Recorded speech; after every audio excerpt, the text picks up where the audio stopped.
It is day 26 of the California mandated self-imposed COVID-19 self-quarantine. And my wife and I are still on speaking terms. While I can't really say I am bored, I have been spending way too much time thinking about the good old days when we had so much toilet paper we could actually hang it from the trees.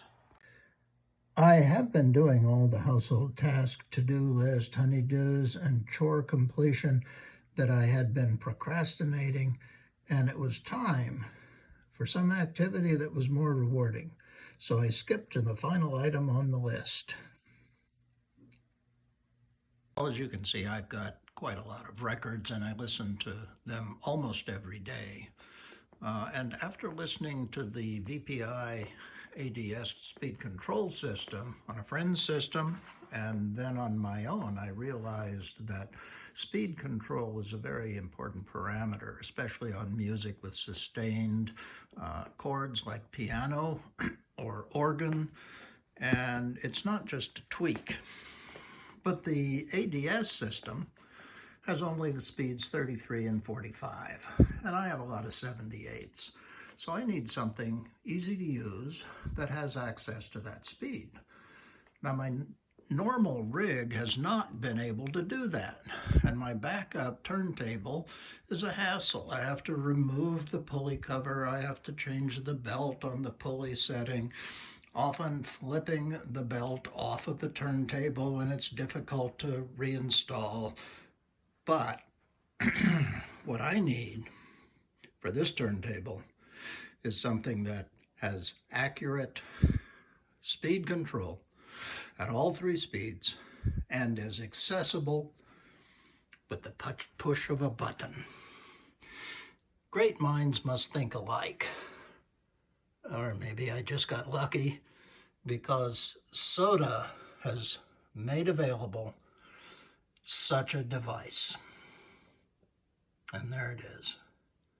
The Condor PSU and RoadRunner. Just what I've been looking for. So here is the Condor PSU motor controller and the RoadRunner tachometer. Condor on the left, RoadRunner on the right.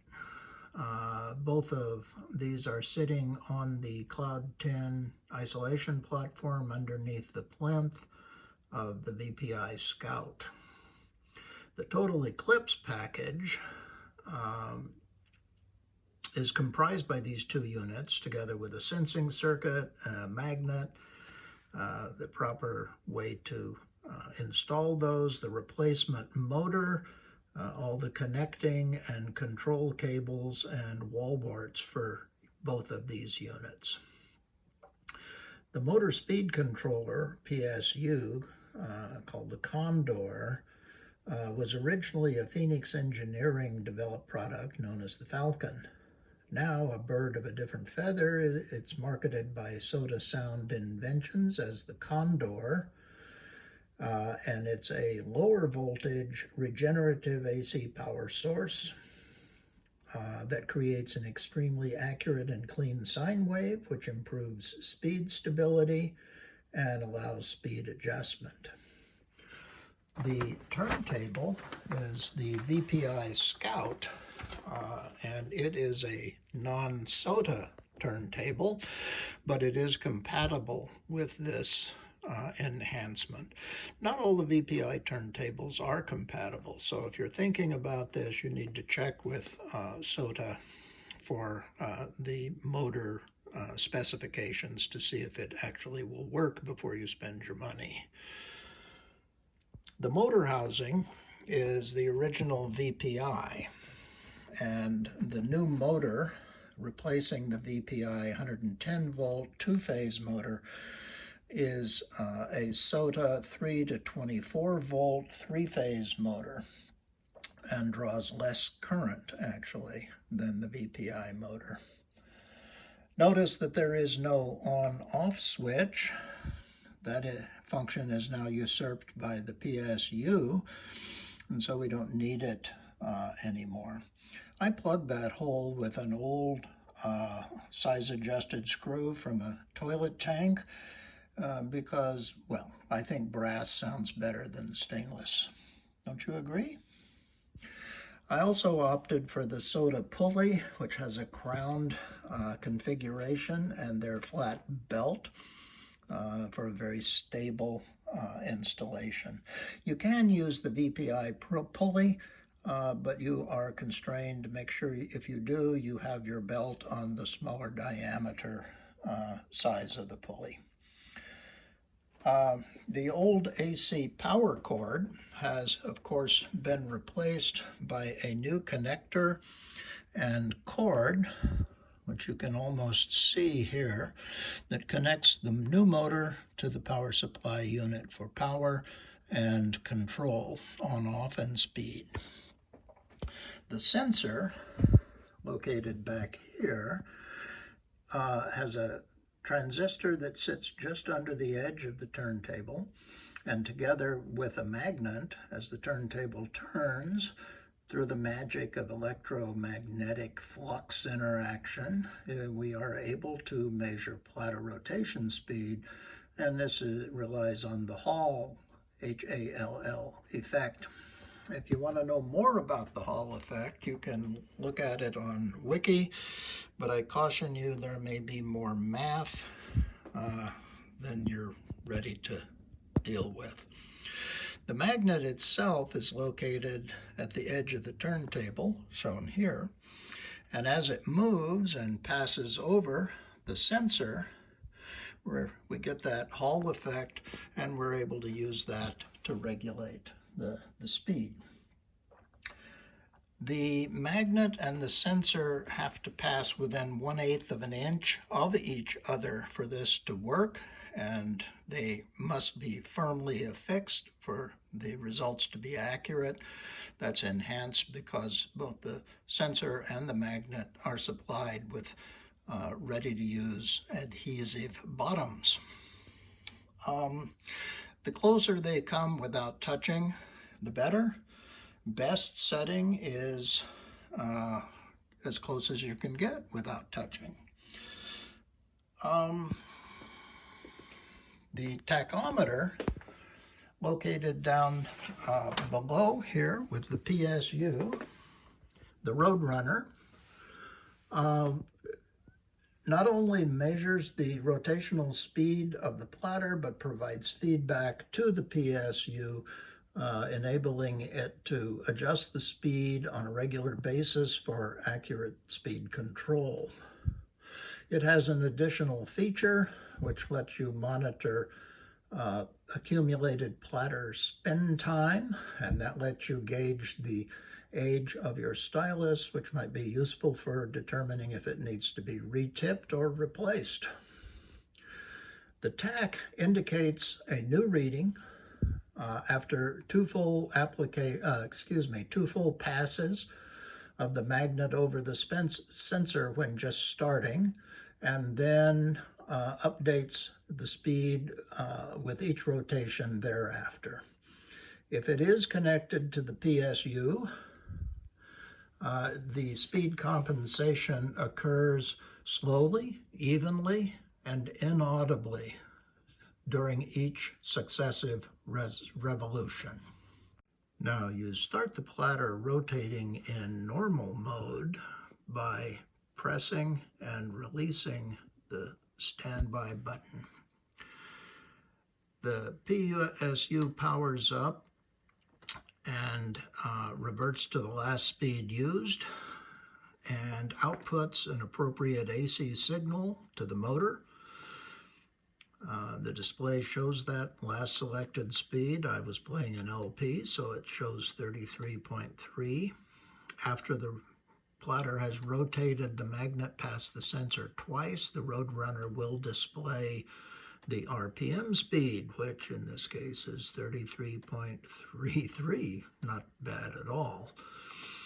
That always starts automatically once the turntable moves, and always displays the speed after 2 complete rotations. and updates it after each rotation thereafter. That little flashing dash you see indicates the passing of the magnet over the sensor. To stop the rotation, you press and hold the standby button until you get 3 dashes. And that shows that the PSU is now in standby mode. That means it's ready to work, but not powering the motor. And you can either determine that the plotter isn't turning by looking at the RoadRunner and seeing 5 dashes, or you can actually look at the plotter. I've found that both are equally effective. So, let's see. If the Condor displays 33 1/3, which I see by pressing and releasing here, but I want a different speed, the way we can get that is to press and release the standby button, and you'll see it changes to 45. The RoadRunner indicating that it comes up to speed rather quickly. If you want another speed, you do that again, press and release, and you get 78. And you see also that the speed comes up to that. Now, if you have it programmed, it goes to 78. If you don't have it programmed, it reverts from 45 to 33. So you can use this as a 2-speed or a 3-speed controller. You can program that easily yourself, and you have the option. You don't have to use 78, but you can if you want to. Now, the whole reason that we're doing this, of course, is to show that it plays 78. So let's listen to some music. And I'll do some cueing here.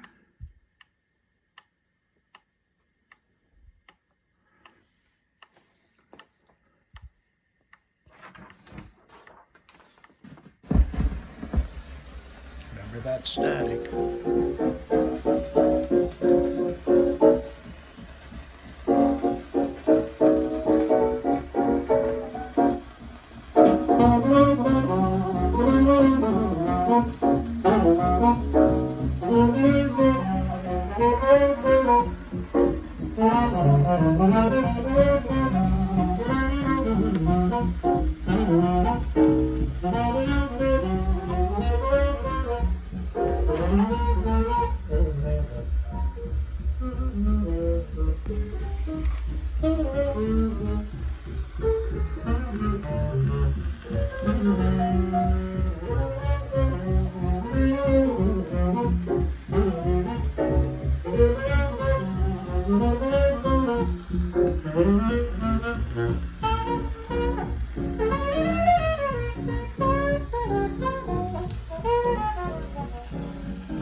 Half over, and it's been about a minute and a half. These old records, the 10-inch especially, only get about 3 minutes of music, so you end up changing them fairly quickly. Remember to stop. You press and hold until you get those 3 dashes, and the turntable will stop after that, and the tachometer will indicate that it's stopped. But remember, you can just look at the turntable to see if it's stopped.